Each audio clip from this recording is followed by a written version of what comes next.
சமூகத்தில் நடக்கும் அவலங்களை கண்டு பயந்து விடாமல் அவற்றை எதிர்கொள்ள வேண்டும் என்கிறார் மனுஷபுத்திரன் அவர்கள். நிகழ்ச்சியில் அடுத்த பகுதியாக வரவிருப்பது தீதும் நன்றும்.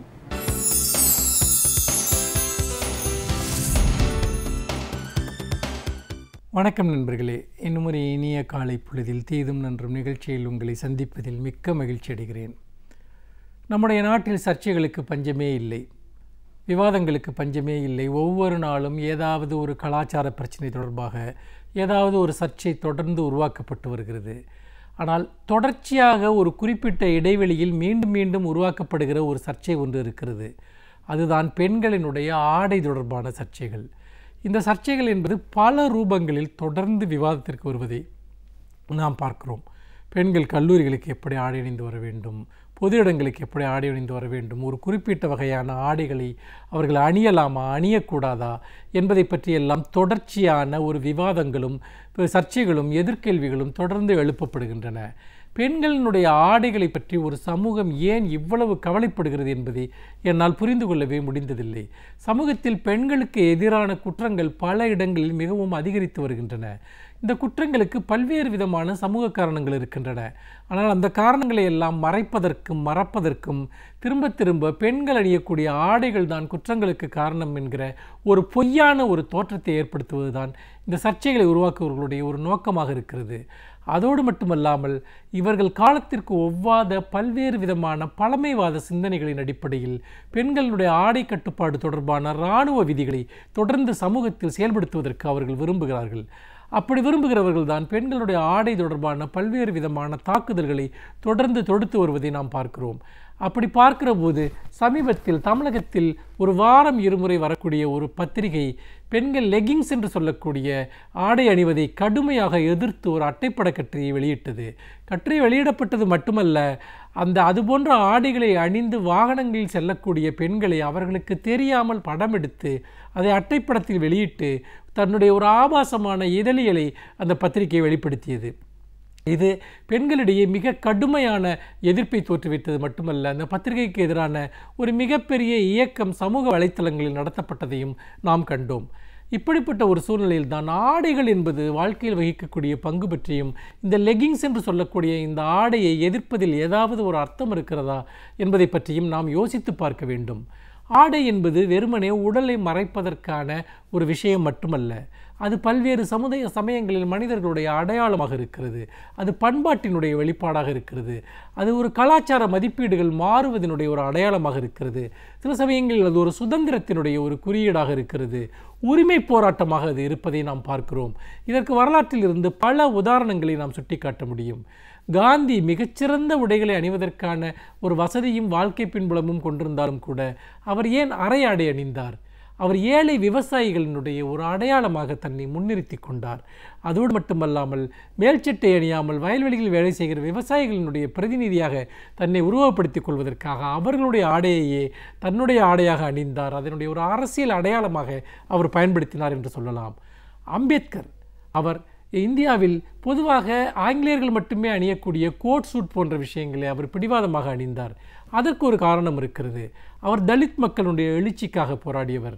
தலித்துகள் மேல் துண்டு கூட போடக்கூடாது என்று இருந்த ஒரு காலகட்டத்தில் துண்டை எடுத்து இடுப்பில் கட்டிக்கொள்ள வேண்டும் உயர் சாதியினரை கண்டால் என்கிற ஒரு நிலை இருந்த காலகட்டத்தில் அவர் மிக உயர் குடிமக்கள் அணியக்கூடிய அந்த ஆடையை அவர் பிடிவாதமாக அணிந்ததன் மூலமாக சமூக ஏற்றத்தாழ்வுகளுக்கு எதிரான ஒரு போராட்டத்தில் ஒரு சவாலாக தன்னுடைய ஆடையை அவர் முன்வைத்தார் என்று சொல்லலாம்.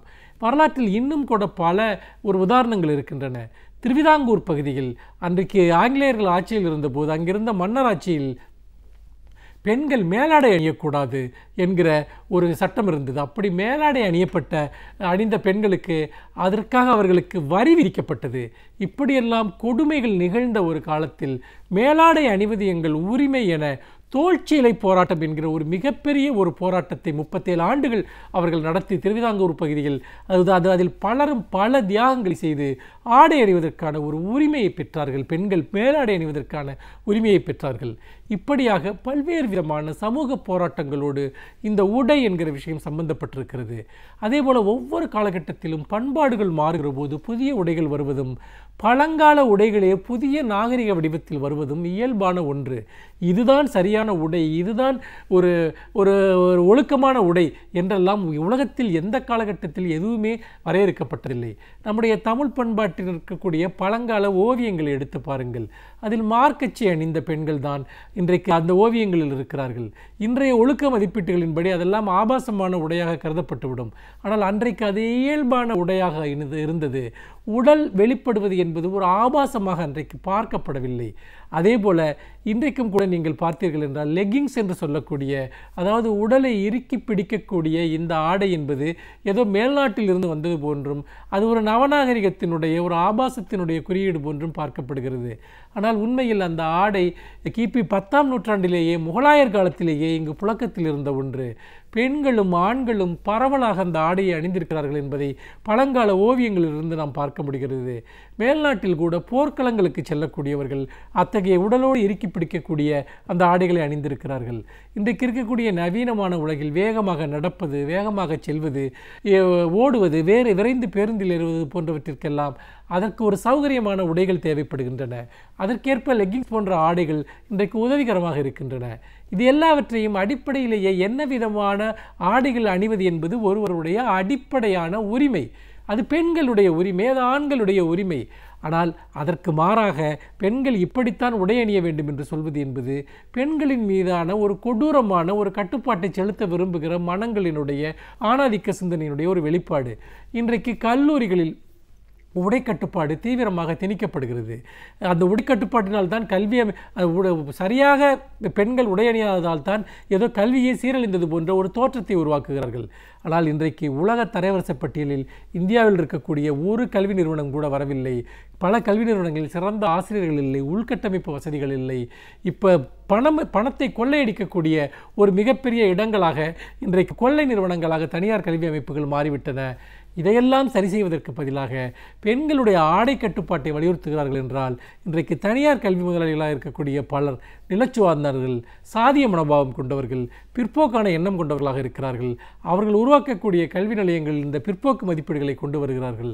அப்படி இருக்கிற போது இன்றைக்கு பெண்கள் ஆடை என்பது நம்முடைய நாகரிக வளர்ச்சியோடு தொடர்புடையது, சௌகரியங்களோடு தொடர்புடையது.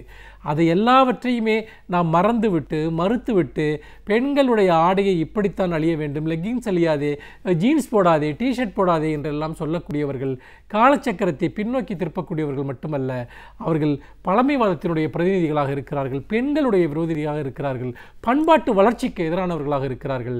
பண்பாடு என்பது வெறுமனே ஒரு குறிப்பிட்ட வகை ஆடையை அணிவதல்ல, மனிதர்களை சமத்துவமாக நடத்துவதும் ஒருவர் இன்னொருடைய உரிமைகளை மதிப்பதும் தான் பண்பாடே ஒழிய ஒருவர் இன்னொருவருடைய உரிமைகளை மறைப்பதும் என்பது பண்பாடு ஆகாது. அது பண்பாட்டு விரோத செயல் என்று சொல்லி ஆடை கலாச்சாரம் என்பது சுதந்திரத்தினுடைய அடையாளமாக இருக்க வேண்டும், சகவாழ்வினுடைய அடையாளமாக இருக்க வேண்டும். அது பண்பாட்டு இராணுவ கெடுபிடிகள் நிறைந்தது என்பது ஒருபோதும் உண்மையான பண்பாடாக ஆகாது என்று சொல்லி மீண்டும் இன்னும் ஒரு புதிய சிந்தனையோடு உங்களை சந்திக்கிறேன். நன்றி, வணக்கம்.